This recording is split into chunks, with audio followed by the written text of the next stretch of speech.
Fala galera, a gente vai resolver hoje então as questões do vestibular da Unicentro, do processo seletivo agora de 2025-2026. É um vestibular com questões um pouquinho mais brandas no nível de interpretação, mas mesmo assim é uma porta de entrada para as universidades estaduais do, do centro-oeste e norte do Paraná. Vamos lá resolver então este vestibular? Vamos para a primeira questão. Diversos fatores podem influenciar o efeito dos defensivos agrícolas em uma lavoura, e assim otimizar ou atrapalhar a produção. Quando esses produtos são diluídos em água, sua principal característica físico-química, como o pH, pode ser responsável por influenciar uma produção agrícola. A maioria dos defensivos utilizados é mais eficiente em uma determinada faixa de pH, apresentando maior eficiência em soluções com pH variando de 5 a 6. Sobre o pH e a necessidade da correção da acidez ou basicidade da água, na aplicação de defensivos em uma lavoura, assinale a afirmativa correta. Vamos lá, letra A. A correção da acidez ou basicidade da solução pode ser feita adicionando NaCl para diminuir o pH. É, vamos lá. Esse primeiro item é falso por causa desse cara aqui, que é o NaCl. O NaCl ele é um sal neutro. Quando a gente estuda a hidrólise salina, a gente vai ver que ele é um sal neutro. Ou seja, ele não vai influenciar nem para cima e nem para baixo o pH. Ele não vai influenciar. Eu vou colocar lá e o pH do solo vai ficar a mesma coisa. Ok? Vamos para o segundo item. A faixa de um pH de 5 a 6 desejada para a solução indica alcalinidade. Já vou parar de ler aqui, tá? Se a faixa de pH é de 5 a 6, tá? Não indica alcalinidade, indica acidez, tá? Então, o erro aqui dessa questão tá nesta palavrinha aqui. Fechou? Vamos para o próximo item. O pH define o grau de acidez e alcalinidade de uma solução em uma escala de 0 a 14, perfeito, em que os maiores valores indicam a maior acidez. Aqui que está errado, tá? O pH é uma escala de 0 até 14, mas os maiores valores, ou seja, 13, 14, 15, a partir do 7, na verdade, eles indicam não maior acidez, e sim maior basicidade, tá? Então, também está errado, a gente já descarta essa aqui também. Fechou? Vamos para a próxima. O pH é um valor numérico para determinar o potencial hidroxiliônico de uma solução, calculado por pH é igual a menos log de OH-. É o contrário, tá? A definição matemática de pH é pH é igual a menos log de H+. Então tá errado também. Automaticamente, para a gente só sobrou o item E, ok? O item E fala o seguinte: para corrigir a acidez ou basicidade de uma solução com pH maior que 6, pode ser adicionado sumo de limão ou vinagre. Está correto? Como ele quer corrigir a acidez, ou seja, é uma solução com pH maior que 6, ele já é do neutro, do ácido para o neutro, mas ele quer um pH de solo menor que 6, então tem que colocar uma solução ácida, certo? Suco de limão e vinagre já é de conhecimento popular, que são soluções ácidas. Então, a primeira questão, a resposta certa é a letra E. Questãozinha super tranquila de resolver, sem nenhum mistério aí muito grande, tá? Conceitos de pH, pOH, acidez e alcalinidade. Tranquilo? Vamos para a próxima questão? Vai lá. Próxima questão, a questão 2, questão bem legal, tá? Fala ali sobre conceitos de densidade. Vamos ler a questão. A presença de microplásticos, plásticos cujos tamanhos estejam numa escala micrométrica ou milimétrica em ambientes aquáticos, é um problema de grande relevância do ponto de vista ambiental e socioeconômico. Sua persistência e bioacumulação em organismos aquáticos representam riscos para toda a cadeia alimentar, incluindo os seres humanos. Diversos métodos analíticos são responsáveis para determinar a presença de MP em amostras sendo necessários processos de separação dessas partículas. Por exemplo, diferença de densidade. A densidade de alguns polímeros é um processo de separação por densidade e são dados a seguir. Aí a gente tem a densidade dos principais polímeros, né? Polietileno, polipropileno, poliamida, as densidades. E aí ele está mostrando como que é feito esse processo de separação por densidade. Já explico para vocês. A partir dessas informações, assinale a alternativa que apresenta corretamente os polímeros que seriam precipitados quando misturados para uma solução aquosa de NaCl de densidade 1,2 gramas por centímetro cúbico. A questão, gente, na verdade é bem tranquila, a gente precisa entender o conceito. Então, basicamente, você vai ter ali, no caso, uma mistura de plásticos lá no Erlenmeyer. Então, deixa eu só ativar aqui a caneta. Então, aqui, ó, no Erlenmeyer, a gente teria aqui uma mistura desses plásticos. Vou redesenhar aqui, ó. Então, você coloca aqui no Erlen é, os plásticos que estão misturados, a gente não sabe qual é qual, a gente pode ter uma mistura de todos esses plásticos aqui, e a gente coloca uma solução, ou seja, água com sal, em que ela tem uma densidade de 1,2 gramas por centímetro cúbico, ok? Qual que é a ideia? Qualquer material que tenha uma densidade menor que isso, qualquer material, ou seja, polietileno, polipropileno, poliamida, poliestireno e o polímero rígido poliuretano, que é o PU, tá? Todos eles ali, eles boiariam, tá? Então, todos esses quatro carinhas aqui, ó, cinco, na verdade, eles boiariam. Por quê? Porque a densidade deles é menor do que a da solução de água com sal. Se a densidade é menor, eles boiam. A gente aprende isso lá, no ensino médio e também no fundamental. Aí o que acontece? O PET e o PVC, por terem uma densidade maior que a da solução, eles são mais pesados, vamos dizer assim. O que que eles vão fazer? Eles afundam. Só isso. A gente tem que procurar, então, uma alternativa onde tem o PET e o PVC. Resposta certa, letra D. Questão bem legal de análise de densidade dentro de um conceito aqui de separação de misturas e de química ambiental. Beleza? Questão molezinha, fácil, tá? Aí a gente já aproveita para fazer um comentário rápido sobre a questão 3. Ela foi anulada porque algum problema na resposta não foi colocado no vestibular. Qual foi o problema? Então, a gente não vai fazer essa questão 3 ali. Tranquilo? Vamos para a próxima questão, então? Continuando, então, vamos para a resolução do próximo exercício, tá? Questãozinha gostosa de resolver, de química orgânica básica. E aí, dica preciosíssima para vestibular, gente. Eu fiz a leitura dos outros exercícios, mas é legal a gente perder um tempinho numa questão que é super fácil de resolver, para ser inteligente, tá? Vestibular, além de ser uma prova de conhecimento, é uma prova que fala que é uma prova de resistência, tá? Então, qual que é o esquema aqui? Às vezes, ler a alternativa para você procurar no próprio texto ou na própria imagem, dependendo do exercício, a resposta. Porque às vezes você vai ficar um tempão lendo o enunciado que não vai te acrescentar em nada. Então, vamos fazer isso nessa questão aqui para ver se funciona. Então ele fala ali, ó, sobre a cadeia carbônica da benzofenona, um exemplo de substância com ação fotoprotetora, assinar a alternativa correta. Ou seja, a gente já percebe que o texto que tem lá em cima, ele é irrelevante, porque na verdade ele quer que a gente analise a estrutura. Beleza? Vamos analisar então as alternativas? Apresenta cadeia carbônica insaturada com grupo funcional álcool. Ela apresenta uma cadeia carbônica insaturada? Sim, porque tem ligação dupla, ok? Dentro do anel aromático ali. Mas a função que está ali não é a função álcool, ok? Depois a gente vai falar qual é a função, mas não é álcool. Descartamos então aqui, não pode ser essa. Letra B. Apresenta uma cadeia carbônica saturada. A gente acabou de falar no exercício anterior que ela era uma cadeia carbônica insaturada porque tem as duplas ligações do anel aromático. Então tá errado. Letra C. É uma substância aromática que contém uma função, que tem um grupo funcional cetona. Aqui tá tudo certo, gente. Vamos lá. Vamos relembrar. Por que que é uma cadeia aromática? Porque eu tenho um anel benzênico de um lado, um anel aromático do outro. Então, ela é uma substância aromática, ok? Aqui a gente tem o grupo cetona. Só relembrando, o que que é um grupo cetona? É quando eu tenho carbono fazendo uma dupla ligação com oxigênio e esse carbono está ligado obrigatoriamente a outros dois carbonos, que é justamente o que nós estamos vendo aqui, ó. Um carbono fazendo uma dupla ligação com oxigênio ligado a outros dois oxigênios. Está certíssima essa questão. E aí vem mais uma dica importante. Quando a gente se depara com uma questão dessa, em que a gente tem certeza absoluta da resposta, vale a pena de fato ficar olhando o restante da questão e analisando? Às vezes a gente vai acabar encontrando uma coisa que deixa a gente na dúvida e acabando marcando uma questão errada. Então, ó, a gente tem certeza que é uma substância aromática e é cetona, marca a resposta na letra C e vai para a próxima questão. Tranquila essa questão? Bem fácil, bem legal, bem clássica de boa parte dos vestibulares que a gente vai encontrar no Brasil todo aí, sobre classificação de cadeia carbônica e grupo funcional. Beleza? Vamos para a próxima? Então, vamos para a próxima questão, então, galera. Uma questão agora sobre moléculas radioativas. Essa aqui acho que vale a pena a gente dar uma lidinha no enunciado, tá?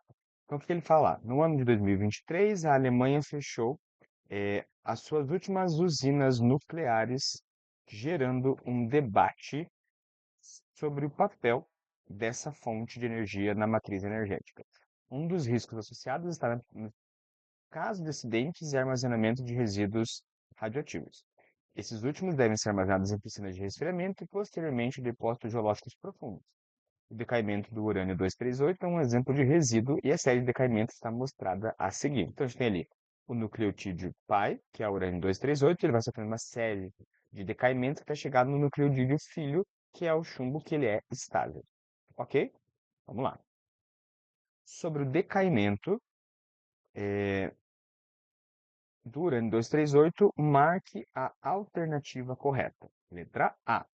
O decaimento de polônio 210 para chumbo 206 é caracterizado por uma emissão de partículas gama, tá? Então ele está falando aqui no caso dessa transição daqui para cá, seria emissão de partículas gama. A gente aprende quando a gente vê radioatividade que as duas partículas que alteram, que causam essa transmutação de um elemento para outro, é a partícula alfa e a partícula beta, tá? A partícula gama, ela não interfere, ela não altera o elemento químico. Então, item A, errado. Item B, o decaimento do tório 234 para o Pa234 é caracterizado pela emissão de uma partícula beta. Como que a gente vai ver isso, tá? Vamos lá. Explicaçãozinha aqui, ó. Quando a gente tem a emissão de uma partícula beta, se a gente olhar o símbolo aqui dela, eu vou colocar ela aqui para a gente ver, ó, na reação. Vou colocar aqui. Então, coloca assim na reação. Mais uma partícula beta. Ok? Tem dois jeitos de a gente entender esse exercício aqui. Vou explicar os dois e vocês veem qual que fica melhor para vocês lembrarem no dia da prova. Tá? Um dos jeitos é lembrar que sempre quando eu emito uma partícula beta na reação química, a massa, ou seja, o número de cima não se altera, e o número de baixo, que é o número atômico, aumenta em 1, que é justamente o que a gente está vendo. Ó. Do TH para o PA, você está aumentando em 1 no número atômico, mas não está alterando nada em cima. Então, é uma partícula beta que está sendo emitida. Uma outra maneira de você ver é você escrever aqui a reação. Ó. Se a gente for fazer uma continha rápida, ó, 234 mais 0, que é a da partícula beta, continua sendo o 234. Ok? Tá. 91 menos 1, que é a representação da partícula beta, 90, que é o 90 que tem aqui. Ou seja, vendo das duas formas, as duas estão corretas, tá? Então, a resposta certa, letra B. Professor, não estou convencido de que isso aqui está certo, tá? Posso olhar as outras alternativas só por desencargo de consciência? Vamos olhar. A série representa reações de fusões nucleares para juntar núcleos pequenos e liberar energia. Tá. De fusão nuclear para frente, tá tudo certo. Ele coloca o que é uma fusão nuclear, fala que é uma união de núcleos pequenos e que libera muita energia. Tudo certo. Só que quando a gente olha isso, a gente vê que é o urânio. O urânio é um átomo extremamente grande, tá? E a gente aprende também, quando a gente vê as aulas de radioatividade, que o urânio, ele sofre quebra, então ele sofre uma fissão nuclear e não uma fusão nuclear. Então, item C, incorreto também. Item D. A radioatividade emitida por essa série é caracterizada por ruptura de ligações químicas. Tomar um pouquinho de cuidado aqui, gente. Ligação química envolve transferência, recebimento, compartilhamento de elétrons. Quando a gente fala de radioatividade, a gente está falando de reação nuclear. Então, não é elétrons, é prótons. Também tem os elétrons ali, mas é muito mais prótons e nêutrons, porque é o que tem dentro do núcleo. Tá? Radioatividade é o único tipo de reação que a gente vai trabalhar com o núcleo e não com a parte externa do átomo. Ok? Então, item D, incorreto também. Item E, essa série radioativa resulta no nucleotídeo filho ainda instável e passível de novos decaimentos. Outra coisa importante, quando a gente vê lá nas aulas do ensino médio, tá? Com os nossos profs, a gente entende que chega no chumbo e o chumbo para o decaimento porque ele é o primeiro nucleotídeo estável, ou seja, ele não sofre mais decaimento. É por isso que todos os elementos químicos que sofrem radiação e têm uma massa maior que a do chumbo, tendenciosamente eles vão fazer o decaimento até chegar no chumbo. E ali eles param. Por quê? Porque o chumbo não decai mais, ele não vai liberar esse tipo de radiação. Fechou? Então, o item E também está errado. Questãozinha muito tranquila, gente, aqui. A gente demorou um tempinho mais para resolver ela, só para a gente ver os outros itens, mas é uma questão super tranquila de reconhecimento de partícula alfa e beta. Tranquilo? Dúvidas até aí? Qualquer coisa, deixa nos comentários. Vamos lá então, povo, para a próxima questão. Uma questão de estequiometria clássica, gostosinha de resolver também. Olha o que ele fala lá. A fermentação do pão é um processo que, sob a ação de enzimas presentes nas leveduras, como a Saccharomyces cerevisiae, forma açúcar e etanol e dióxido de carbono, promovendo o crescimento da massa. A equação não balanceada do processo de fermentação é apresentada a seguir. Então, vamos lá. Sobre esse processo, considere a seguinte afirmativa.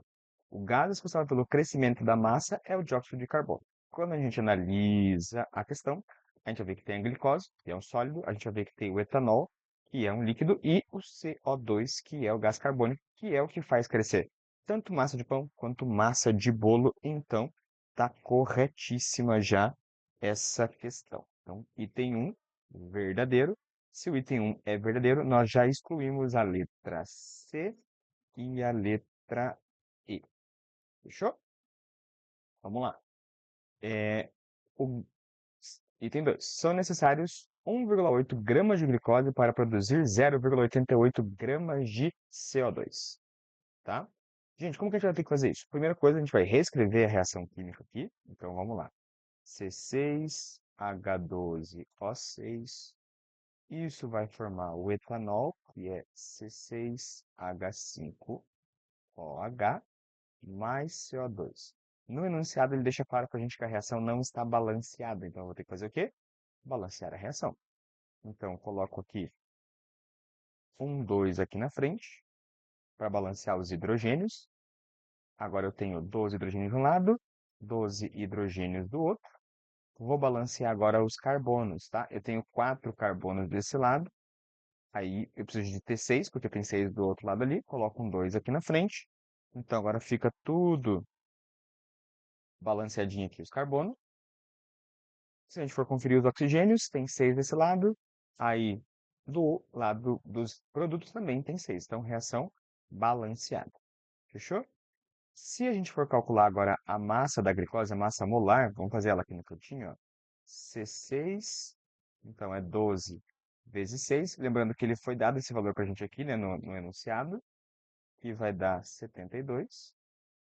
Aí, H12, então, é 1 vezes 12, que vai dar 12. E O6, então, é 16 vezes 6, usando as massas que foram dadas para a gente no exercício. Aqui dá 96. Juntando tudo isso, 180 gramas. Então, 180 gramas de glicose forma quanto de gás carbônico? Vamos calcular a massa do gás carbônico aqui. Então, CO2. Eu tenho um carbono, então massa 12.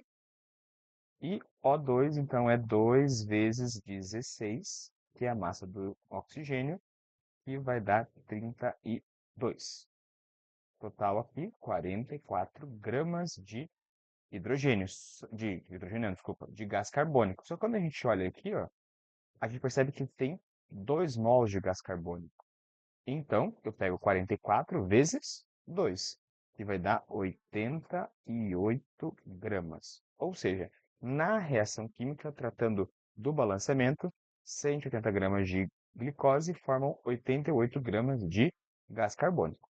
Tranquilo até aí? Vamos lá. Só que ele não quer para 180, ele quer para 1,8 gramas. Quantas gramas eu vou formar de gás carbônico?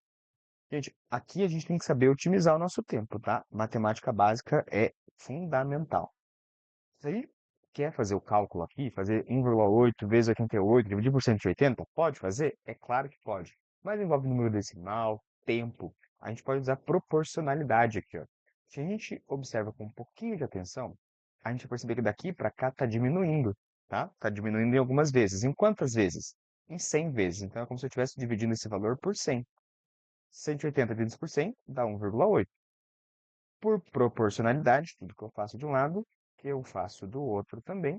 Então, aqui vai dar 0,88 8 gramas de CO2.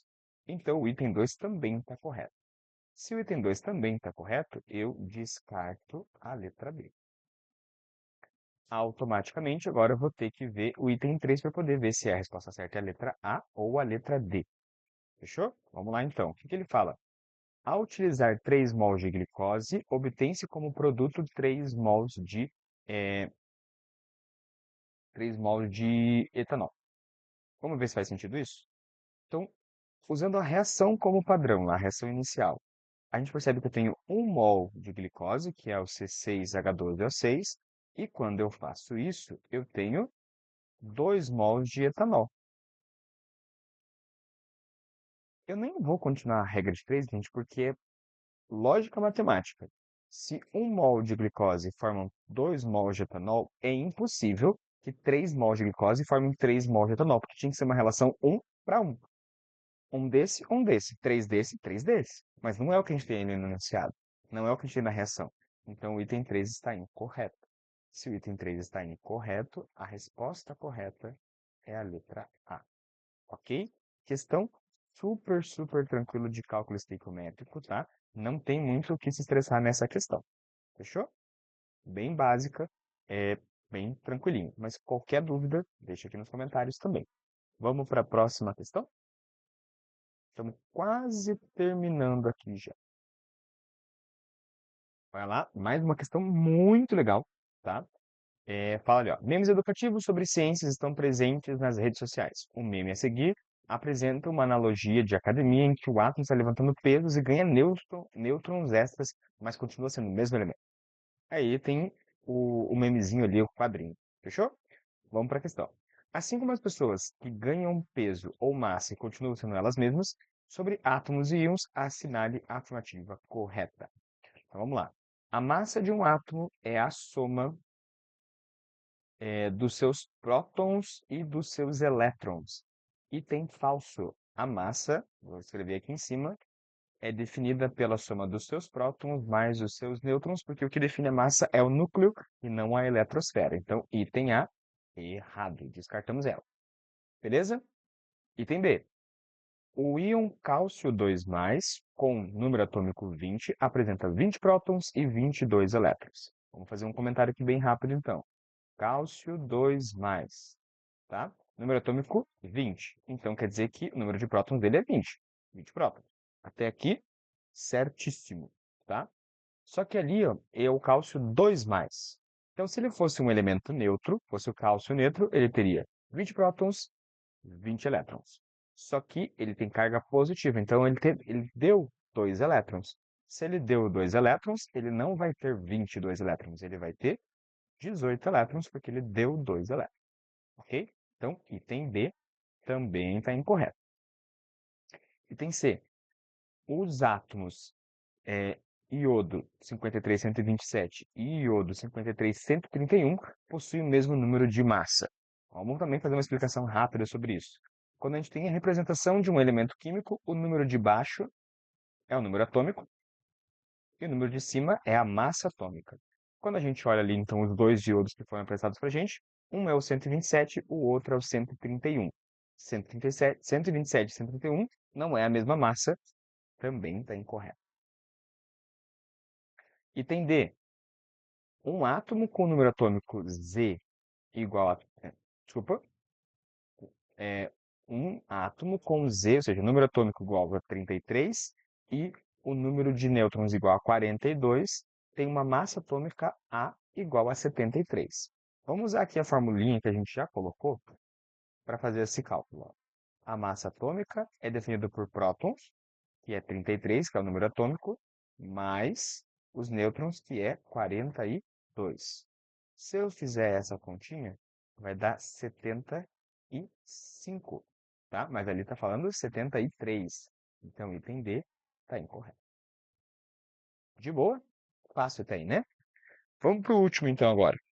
Um átomo com número atômico 34 e número de nêutrons 45 é isótopo de um átomo com número de nêutrons 44 e o número de massa 78. Calma, que aqui é um pouquinho mais confuso. Então, a gente vai responder. Eu vou então criar aqui um elemento genérico x e um elemento genérico y, ok? A gente sabe que o elemento x, eu vou usar como primeiro, ele tem 34 prótons, ok? O número de nêutrons, ele fala que é 45. Eu vou deixar esse número de nêutrons aqui fora, a gente já vai usar ele, ok? Aí, o elemento y, a gente sabe que a massa dele é 78. E a gente sabe que o número de nêutrons dele é 44. Ok? Tá. Com essa informação agora, a gente precisa descobrir se eles são isótopos ou não. Aí, o que que é isótopo mesmo? Isótopos, tá aqui ó, no itemzinho, é quando eu tenho o mesmo número de prótons, ou seja, o mesmo número atômico, o mesmo número de baixo. Como que eu vou fazer isso então? Primeiro eu vou descobrir a massa, é, só para a gente fechar aqui a questão, né? Então, a massa aqui do elemento X, eu vou fazer 34 com mais 45, que dá 79. Isso me ajuda a resolver o exercício? Não, porque ele não quer saber o número de massa, ele quer saber o número de prótons. Tá, professor? Como que eu descubro então? Vamos lá. A gente sabe que massa é igual a prótons mais nêutrons, tá? Vou escrever aqui bem pequenininho só para a gente entender a linha de raciocínio. Ó. Massa é igual a prótons mais nêutrons. Então, eu posso dizer, certo, que nêutrons é igual a massa menos prótons. E eu também posso dizer que os prótons é igual a massa menos os nêutrons. E aí, assim, eu consigo descobrir quantos prótons tem nesse elemento Y. Eu faço 78 menos 44. Se eu fizer 78 menos 44, vai dar 34. Opa, 34 para o elemento X, 34 para o elemento Y, mesmo número de baixo, mesmo número atômico. Então, resposta correta. Questão bem legal, tá, gente? Uma questão de atomística, de partículas atômicas, mas bem legal essa questão. Fechou? Dúvidas na resolução? Vamos para a próxima? Vamos lá. Oitava questão fala o seguinte. A seguir, nós temos representados exemplos de reações de neutralização em meio aquoso envolvendo ácidos e bases fortes em diferentes proporções. Então, ali no primeiro itemzinho, a gente tem uma reação do ácido sulfúrico com o hidróxido de sódio em uma proporção de 1:2. Ou seja, eu tenho um ácido sulfúrico para 2 hidróxidos de sódio. Ok? No segundo item, a gente tem uma reação de hidróxido de cálcio com ácido clorídrico. Só que numa reação de 1:1, ou seja, um ácido clorídrico para um hidróxido de cálcio. Ok? A equação balanceada da reação do ácido sulfúrico é essa que está aqui. Vamos verificar para ver se está certo isso aqui? Então, olha lá. Vou escrever aqui então o ácido sulfúrico, que é o H2SO4, mais 2NaOH. Deixa eu apagar esse 2 aqui para eu explicar para vocês pelo balanceamento e não pela imagem, tá? Acho importante a gente fazer isso. Então, mais o NaOH. Aí, quando eu faço uma reação de ácido com base, eu vou formar sal e água. Vou colocar aqui embaixo para ficar mais visível para a gente. Então, vai formar a água, que é a junção do H com o OH, mais o sal, que é o Na2SO4, ok? Aí, a gente precisa fazer o balanceamento dessa reação. Eu tenho 2 NAs nos produtos, eu vou ter 2 NAs nos reagentes. Beleza, balanceados os NAs, os S estão balanceados se a gente for conferir.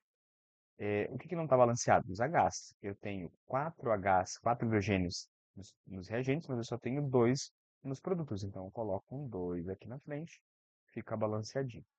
Ok? Se eu for conferir os oxigênios, eu tenho 6 nos produtos e 6 nos reagentes, reação balanceada. Vamos conferir se está certo agora lá. Ó. 1 H2SO4, 2 NaOHs, 1 Na2SO4 e mais 2 águas. Então, está correta essa questão. Beleza? Verdadeiro. Senhor, não estou convencido. Vamos ver as outras então. A reação balanceada do ácido clorídrico é essa que está aqui. Ele quer a reação balanceada de neutralização, tá? Importante, ele não deixa claro se é a neutralização total ou parcial. Então, a gente vai partir do pressuposto que é a neutralização total, ok? Porque sempre quando for neutralização parcial, é interessante que você deixe isso claro para a gente. Então, vamos lá. HCl mais CaOH2. Beleza? Tá. Isso vai formar água mais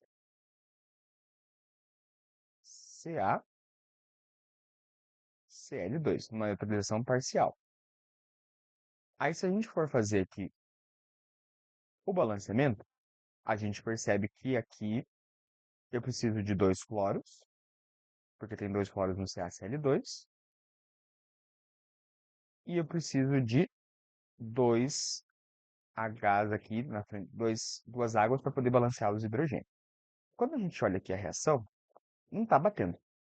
Por quê? Aqui é uma neutralização total e lá está uma neutralização parcial. Então, beleza. Então, a gente foi por um caminho errado? Talvez. Vamos olhar então se a reação que está no enunciado ali está balanceada, porque ele fala, ó, a equação balanceada da neutralização do ácido clorídrico. Quando a gente olha ali, tá? A gente percebe que tem um cálcio aqui, mas aqui tem quantos? 2 cálcios.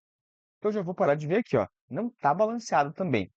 Independente se é a neutralização parcial ou se é a neutralização total, não está balanceado. Então, aborta a missão. Está errado. Por enquanto, letra A está correta. A neutralização total ocorre quando a quantidade de H+ é maior do que OH-. Gente, a definição de neutralização total, e até o nome diz, é quando tudo neutraliza tudo. Para tudo neutralizar tudo, ou seja, para os Hs neutralizarem os OHs, a quantidade tem que ser igual. Ok? Então, item C está incorreto. Item D. A reação do ácido clorídrico e do hidróxido de cálcio representa uma neutralização total. Gente, sempre que formar um sal ácido ou um sal básico, o que é um sal ácido ou um sal básico? Quando tem no meio da fórmula do sal um H ou um OH, é indicativo de neutralização parcial. Esse é um caminho de ver. Então, a gente percebe aqui, ó, que tem um HOH aqui sendo formado. Já é esquisito. Outra maneira de pensar. Acabei de falar que uma neutralização total, certo? O número de Hs tem que ser igual ao número de OHs. Quando a gente olha lá na imagem, eu tenho um H para 2 OHs. Não é igual, então não é uma neutralização total. Descarta o item D. Item E. A reação entre o ácido sulfúrico e o hidróxido de sódio representa uma neutralização parcial. Vamos olhar lá na imagem, tá? Eu tenho 2 Hs aqui e eu tenho 2 OHs. 2 Hs, 2 OHs, ambos se anulam. Isso não é uma neutralização parcial, é uma neutralização total. Então, o item também está errado. Ok? Descartamos aqui. Resposta certa, letra A. Tranquilo? Questãozinha mais legal, mais complexa, falando de neutralização de ácidos e bases. Vamos para a última e dei um comentário rápido. A questão 9, que é a última da Unicentro, também foi anulada, então a gente não vai fazer a resolução dessa questão. Ok? Só para a gente poder fechar então aqui um comentário geral do vestibular. A ideia também, como dos outros, é fazer resoluções de outros anos, mas desse ano uma prova super tranquila, nada muito complexo, nada que a gente precise super interpretar ou tem que fazer cálculos mirabolantes. Então é uma prova muito tranquila para vocês resolverem. Padrão de sempre, se ficar alguma dúvida, deixa nos comentários aqui do vídeo que a gente monta aí um aulão só para tirar dúvidas, ou então algum conceito que vocês queiram que a gente aprofunde também, a gente pode aprofundar aqui, tá bom? Gente, um abraço, qualquer coisa, estamos aí. Falou, até mais.